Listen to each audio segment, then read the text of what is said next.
c'est mieux le sprint ou le nordique? Le sprint est à risque, c'est un mouvement à risque, contrairement au nordique. Le biceps fémoral, il est activé vraiment que sur la toute fin. Sur les 30 derniers degrés. Ouais. Et en l'occurrence, c'est lui qui est dans 4 lésions sur 5. Si on prend la majorité de nos patients, on les fait tous sprinter, versus on les met tous au nordique, il y aura plus de blessures au sprint. Retrouver les contraintes du sprint, on peut pas les retrouver ailleurs que sur le sprint. Le nordique, c'est sûrement un prérequis à avoir, quoi qu'il arrive, sans douleur, je pense, pour pouvoir aller plus loin sur du sprint. Rien n'active autant les muscles des ischio-jambiers que le sprint. Comment est-ce qu'on fait du sprint à un patient?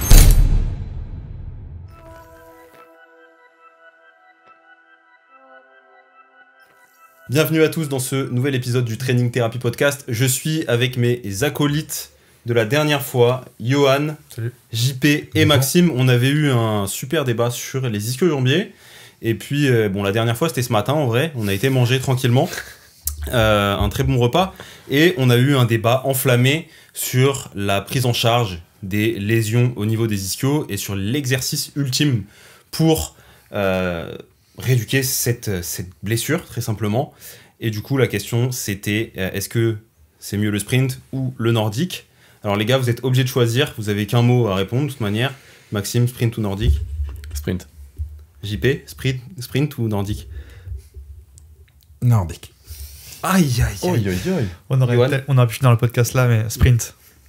Bon, moi aussi, sprint. Ça Bah, s'annonce parfait. C'est évidemment Très parce bien. que je savais que vous allez tous les trois dire sprint que je dois redorer le blason du nordique.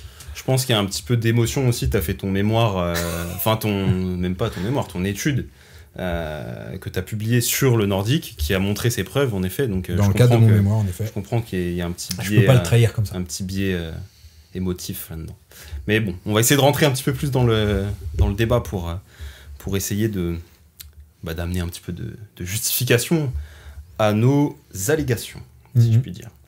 Maxime, qu'est-ce qui te fait dire que le sprint est mieux que le nordique, pardon. Bon, déjà, le nordique, en réalité, c'est quoi? C'est un leg curl un peu moisi, parce que la plupart du temps, c'est la réalité. Déjà, c'est à deux jambes. Je suis à deux doigts de partir de ce studio. Déjà, c'est à deux jambes. D'accord? Donc, forcément, t'es pas spécifique. Bon, après, tu vas me dire, le sprint, c'est aussi à deux jambes. Mais le sprint, c'est pas un exercice de renforcement à proprement parler pour moi. Même si c'est ce qui stimule le plus les ischios, on va y revenir par la suite. Le nordique, très souvent, en fait, l'intérêt du nordique, c'est quoi pour moi? C'est juste que c'est un exo au poids de corps que tu peux faire très facilement en échauffement ou en travail en collectif, par exemple avec des footballeurs. Mais sinon, en réalité, en dehors de ça, ça n'a rien d'incroyable. Très bien, très bonne proposition. Qu'avez-vous à répondre, monsieur Maître JP Cadu? La parole est à la défense. Alors, déjà, il faut remettre l'église au milieu du village. Cette question n'a pas lieu d'être. On n'a pas à poser, on n'a pas à choisir en fait. Et pourquoi il y a eu ce débat-là? C'est parce que dans la communauté scientifique, il y a en effet les pour ou contre nordique, pour ou contre sprint. Donc en fait, il y a deux catégories qui s'opposent. Deux clans. Les pro-sprinters, les pro-sprint et pro-nordique. Okay. Comme si on ne pouvait pas faire les deux. Ouais. Non, mais si tu devais en garder qu'un... Mais ce n'est pas la question. Tu fais une rééducation. Je te mets un petit piège sur une rééducation ischio, tu dois en garder qu'un seul. Mais évidemment, lequel tu gardes? Évidemment que je garderai le sprint. Et pour plein de raisons qu'on va pouvoir même si la là. personne ne sprint pas. Par exemple, imaginons un mec qui fait du pied-point. Du pied-point. Alors là, je te repose la question, Maxime. Tu n'avais qu'à en choisir un pour un pied-point. Je ferais ni l'un ni l'autre en réalité. C'est clair. Eh bien, là, pour le coup, moi, personnellement, je pense que c'est une erreur. Parce que le nordique a quand même des qualités, des modalités qu'on ne peut pas retrouver sur d'autres exercices. Et c'est pour ça que cet exercice-là est méga intéressant. Lesquels, pour toi? La numéro 1, vraiment devant tout le reste, c'est que c'est le seul exercice qu'on peut faire en supramaximal. Si tu fais du leg curl, tirage de jambes et retour une jambe. Eh bien, ça sera moins maximal que le nordique. Ouais. Même si tu fais le leg curl comme tu le dis, ce qui est un très bon exercice en soi, ça ne sera pas supramax par rapport à ta force max excentrique. Je pense que pour aller dans le sens de JP, en plus, pour le coup, c'est extrêmement facile à mettre en place. Voilà, Ça, c'est ça. c'est Parce indéniable. qu'on pourrait faire Oui et non. un deadlift sur une jambe Mhm. que en excentrique en supramax, Mhm. mais voilà ce que ça Ça peut être risqué. ça peut être risqué, et puis ça nécessite deux gars qui lèvent la barre, ça nécessite beaucoup de poids. Or là, juste avec le nordique, on peut faire du supramax en excentrique hyper facilement. Mhm.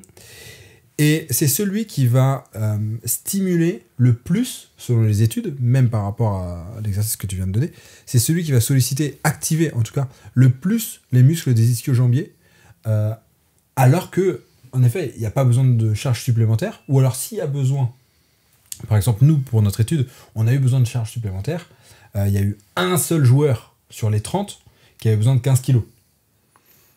Il y en Ok. avait 5 qui avaient besoin de 10, et je crois qu'il y en avait encore 5 qui avaient besoin de 5 Ok. pour avoir un excentrique supramax. Sur des sujets entraînés. Sur des sujets entraînés au football, mais pas sur des sujets entraînés au renforcement, parce qu'on peut pas Bah dire oui. qu'ils On soient sait que les entraînés. footballeurs font pas de renforcement. C'est pas dans la culture du foot par rapport à. Même s'ils en font, mais ils n'en font pas comme les handballeurs et les rugbymen. Ça, c'est sûr. En tout cas, pas comme on l'entend. Et là, j'avais les joueurs, en tout cas, s'ils faisaient du renfort, ils ne faisaient pas de nordique Ok. à ce moment-là de la saison. Donc, en fait, chez ceux-là, on a vu que il y avait une progression et qu'on pouvait atteindre du supramaximal excentrique juste avec soit poids du corps, 5 kg, 10 kg ou 15 kg dans Ok. le cas extrême. C'est intéressant. Johan, pour toi, si tu devais me donner un petit peu les avantages et inconvénients des deux exercices qui te font pencher, toi, pour la balance plutôt sprint, qu'est-ce que ça serait du coup?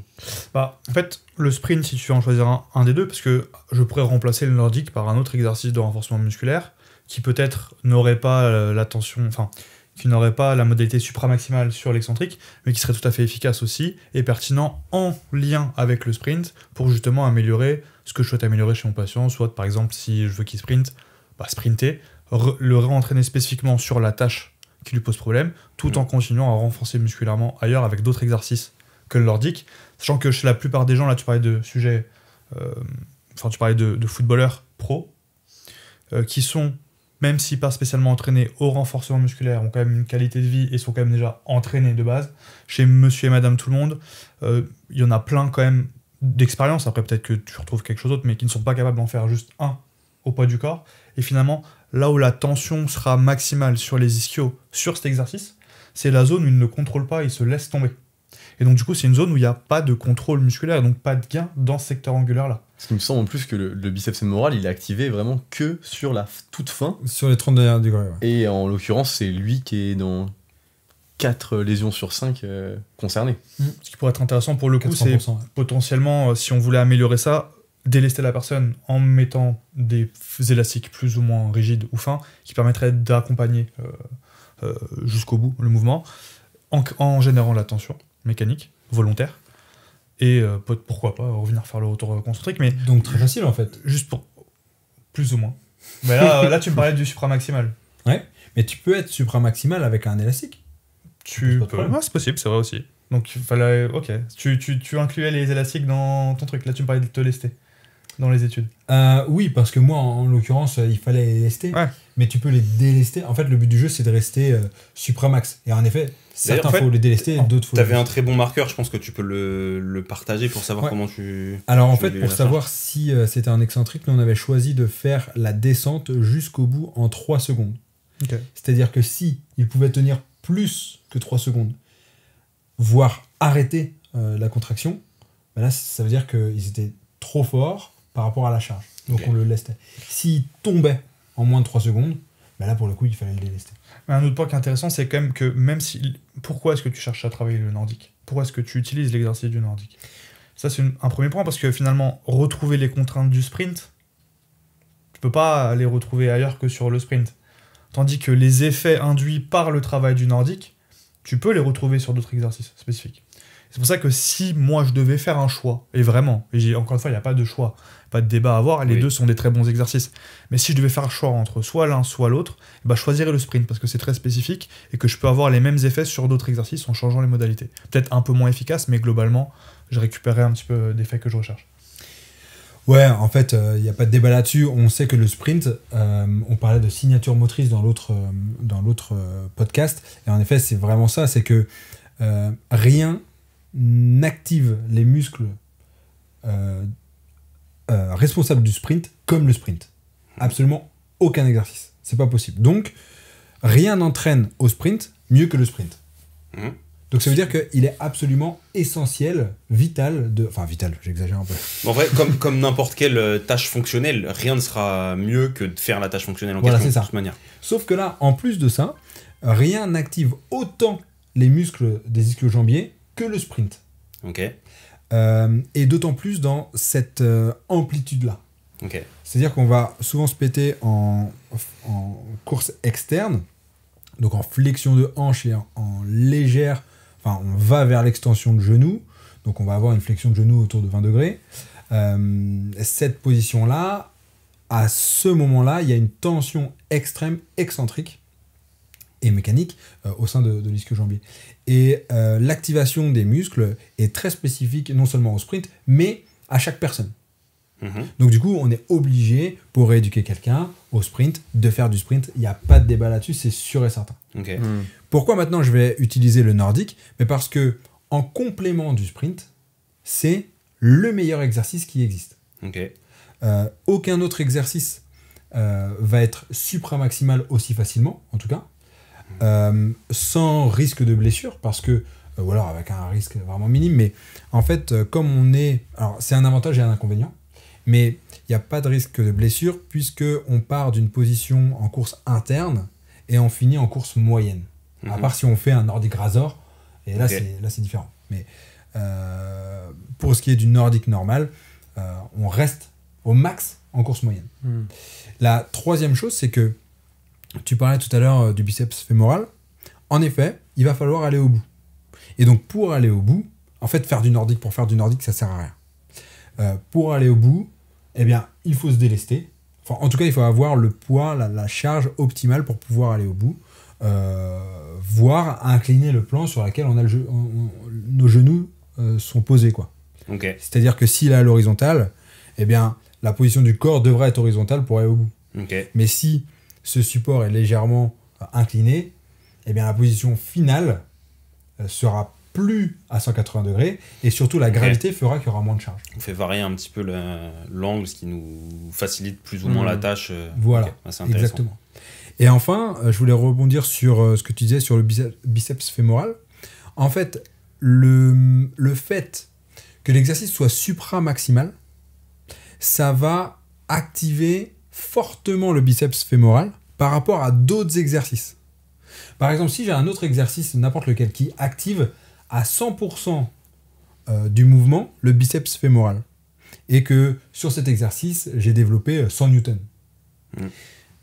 Versus le nordique, je produis 1000 newtons, mais l'activation du nordique est de 50%, du biceps fémoral est de 50%. Ben, j'aurais fait beaucoup plus, j'aurais fait 500 newtons versus 100 newtons. Tu vois ça, je pense d'ailleurs que c'est quelque chose qu'on doit bien comprendre, parce que quand on a tendance à lire des études, c'est des choses qu'on oublie. On confond production de force et activation. Exactement. Et ça n'a strictement rien à voir. Tu peux être activé à 100% comme tu viens de le dire et produire aucune force, enfin très peu de force, et être activé à un très faible pourcentage par rapport aux autres muscles, mais produire beaucoup plus de force.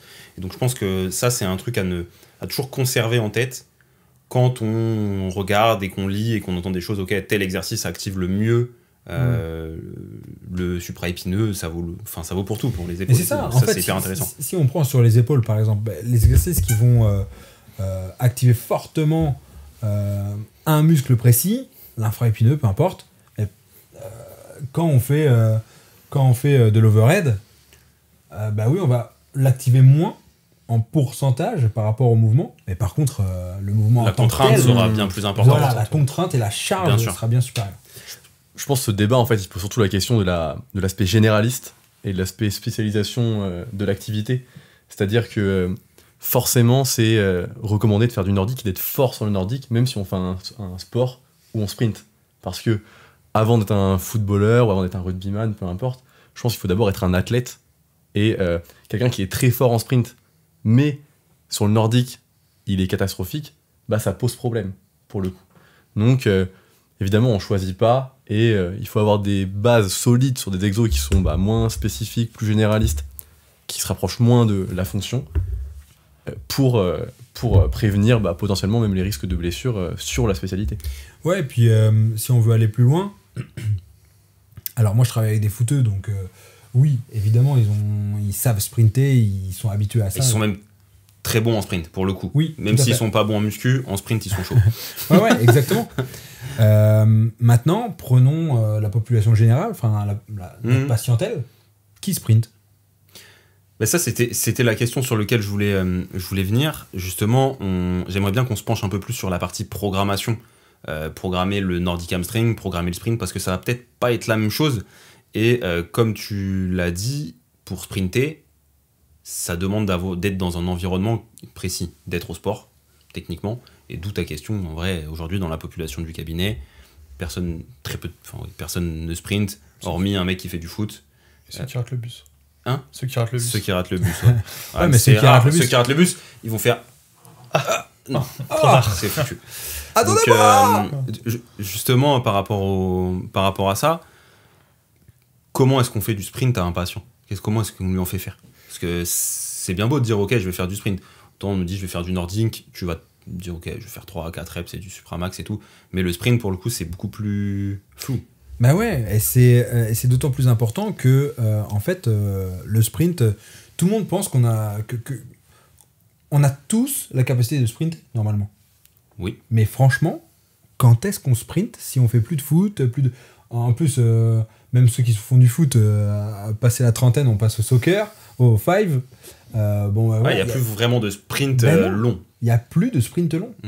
Donc en fait, le sprint est à risque.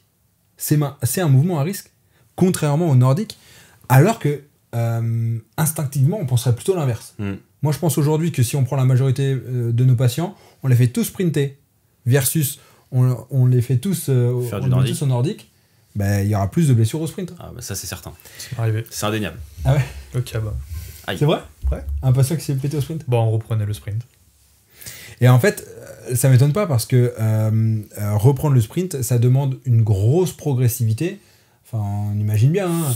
Surtout quand tu reprends. Oui, tu vois, ça. parce que quand tu commences, ça va parce que t'avais pas de niveau d'avant, t'avais pas la gestuelle et tout. Mais quand tu reprends, ton cerveau, il est programmé comme tu courais quand t'avais 25 ans. C'est ça. T'en as 35, t'es moins fort parce que tu sprintes moins. Et là, c'est...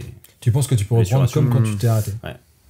Et ça, c'est un vrai problème. Du coup, comment on fait ? Donc, comment on fait ? Eh bien, d'abord, on renforce les ischio. Ok. Et comment on renforce les ischio ? On donne du nordique. En effet, je pense que je suis assez d'accord. Le nordique, c'est sûrement un prérequis à avoir, quoi qu'il arrive, sans douleur, je pense, pour pouvoir aller plus loin sur du sprint. Du moins, si on n'arrive pas à faire un nordique et qu'on a mal, alors qu'on est en course interne et qu'on veut sprinter, en fait, il y a zéro chance qu'on y arrive. Quoi. Donc d'abord, il faut renforcer les ischios, augmenter la force maximale produite, augmenter la force maximale excentrique produite, et puis si on va plus loin, augmenter la force max excentrique en fin d'amplitude. Ok. Une fois qu'on a ça, on peut... Comment tu ferais pour ça ? Pour augmenter la force max en fin d'amplitude ? Tous les exercices qu'on peut connaître, et que ça soit... Pour moi, il y a 2 exercices qui sont incontournables dans le renfort, c'est le nordique et le deadlift. Ok. Les deux ont le désavantage d'être sur 2 jambes. Donc, je choisirais aussi des exercices qui sont... On aime bien un petit exercice avec Maxime, le single leg Roman deadlift, mais pied contre le mur, pied arrière contre le mur. Ah oui, comme ça, t'es bloqué. Et là, du coup, t'es stable.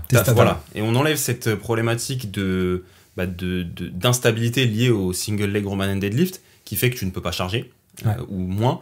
Et du coup, là, tu peux vraiment taper fort dans le muscle, aller chercher beaucoup de... Une charge élevée, bien que relativement bien moins élevée que sur un deadlift, vu que t'es à une jambe, plus adapté à la prise en charge de cabinet. Donc ça, vraiment, c'est un petit nouveau, là, la dernière fois.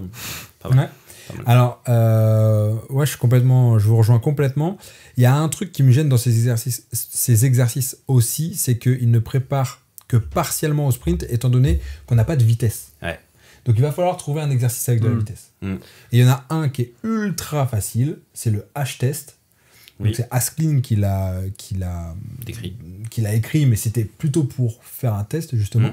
C'est très simple, vous allongez votre patient sur le dos, il y a une jambe qui est sanglée à la table, ou alors vous la tenez en tant que kiné, vous tenez le membre contrôlate, et mon patient doit ramener la jambe à son tronc le plus rapidement possible, 5 fois. Il y a peu de charge, mais par contre il y a une grande vitesse et une grande amplitude. Et ça, c'est un prérequis pour sprinter. Et dans le test, la question c'est quel est ton niveau d'appréhension de 0 à 10, et c'est ça qui doit déterminer, enfin qui va permettre de donner un indicateur sur est-ce qu'il peut reprendre ou est-ce qu'il ne peut pas reprendre. Et ou la douleur. Parce que déjà, s'il y a de la douleur, c'est que c'est exactement. Ok. Et ensuite, dans la planif du sprint en tant que tel, il va falloir reprendre la course. C'est con à dire, mais il faut que la course soit reprise dans de bonnes conditions. Et ensuite, il va falloir augmenter la vitesse progressivement jusqu'à atteindre une vitesse max, d'abord sur 20 mètres, puis sur 30 mètres, puis sur 50 mètres. Du coup, en ce qui concerne les blessures au sprint, est-ce qu'il y a un moment où c'est plus à risque dans le sprint? C'est plutôt au début, c'est plutôt en fin de période de sprint, tu vois, est-ce que c'est plutôt sur le démarrage? Est-ce que c'est plutôt sur un maintien de vitesse? Alors, c'est plutôt passer 30 mètres. Donc, c'est très rarement sur le démarrage. C'est plutôt... En fait, le sprint, ça a une haute charge métabolique, mais pas mécanique. Il y a quand même de la charge mécanique. Mais, voilà. C'est une grosse charge métabolique. Donc, on va se péter au bout de quelques foulées. Généralement, c'est quand on est en vitesse max, on essaie de maintenir cette vitesse max, et c'est là qu'on se pète. Donc, peut-être que pour resituer, dans nos prises en charge, limiter la quantité, enfin la longueur de nos sprints dans un premier temps est vraiment primordial, quitte à faire plus de répétitions. Pour avoir un volume équivalent similaire avant d'aller sur des sprints de 50, 60, 100 mètres potentiellement. Tout à fait. Et après, il va falloir gérer aussi la distance de sprint qu'on a d'une semaine à l'autre. Ça paraît tout con, mais il faut y penser. C'est-à-dire que c'est pas parce qu'on a checké la case sprint 60 mètres qu'on est capable de sprinter 60 mètres 10 fois de suite. La répétition. Donc, ensuite, il va falloir augmenter la charge autour de... Ça dépend des études, mais entre 10 et 20% d'une semaine à l'autre pour pouvoir emmener à une charge de travail qui est équivalent à un match de foot, par exemple. C'est intéressant. Les gars, un avis sur la partie programmation du sprint ou reprise du sprint, tout simplement? Des choses à... Moi, ce que j'aime bien aller chercher aussi, c'est du sprint lancé. Parce qu'en fait, très souvent, il n'y a pas de départ dans les sports co ou dans n'importe quel sport. C'est souvent une allure soit... footing, soit course de soutien, ce qu'on appelle, c'est les courses un petit peu plus poussées, et déclenchement d'un sprint à partir de cette allure-là. Donc c'est pour ça que je fais souvent du sprint lancé, et aussi un petit peu de travail en côte. Je trouve que c'est intéressant pour avoir de l'intention max, sans avoir de vitesse max, parce que forcément il y a la côte, avant de potentiellement faire de l'intensité max à plat. Et ça fait vraiment, pour le coup, ça fait vraiment... Enfin, musculairement, tu sens vraiment le travail. Ça fait mal. Et il y a très peu de risques de se blesser, donc ultra pertinent. Et si vous n'avez pas de côte, prenez un gros élastique que vous mettez sur votre patient et vous le... Élastique ou sled, mais après ça demande plus de matos, bien sûr. Ça a été intéressant. On a fait le tour de notre débat un petit peu sprint vs. Il y a un dernier truc aussi, excuse-moi, après j'arrête de parler. On rééduque au sprint et c'est très bien. Si on veut mettre la cerise sur le gâteau, c'est être spécifique au sport. En l'occurrence, si on travaille avec des sports co, les sprints sont rarement en ligne droite. Bien sûr, il y a des changements de direction. Donc il va falloir non seulement travailler les changements de direction, mais aussi les sprints curvilignes. En fait, il y a des études qui montrent qu'on a beaucoup plus, je crois que c'est de l'ordre de 90%, de sprints curvilignes plutôt que des sprints qui sont... dans les sports. Dans les sports, ça paraît pendant le sport, pendant le match. C'est toujours cette question au final, et ça rejoint même la kiné, autre que la kiné du sport. Il faut être spécifique à la vie de notre patient. Si sa vie c'est de sprinter courbé, on va le faire sprinter courbé. Si sa vie c'est de sprinter sur 5 mètres, il faudra qu'il sprinte 5 mètres. Si sa vie c'est de sprinter en arrière, il faudra qu'il sprinte en arrière. Sait-on jamais. Bon, en tout cas les gars, je pense que là on a fait un bon tour sur cette question du sprint et du nordique. On comprend bien sûr que les deux exercices sont ultra pertinents à prendre dans notre boîte à outils pour une rééducation des LMA en fonction du contexte de nos patients. Bien sûr, on gardera que le sprint est un petit peu mieux que le nordique dans la majorité des cas des sport co. Mais en tout cas, ça, c'est très important. Ça soulève plutôt une question d'être en capacité de programmer et de bien planifier son renforcement, parce que ce soit pour le nordique ou pour le sprint, on se rend compte que c'est des choses qui nécessitent des prérequis importants. On a pas mal parlé de Roman deadlift, de deadlift. Ça demande d'être en capacité de bien gérer aussi les charges qu'on va soumettre aux patients.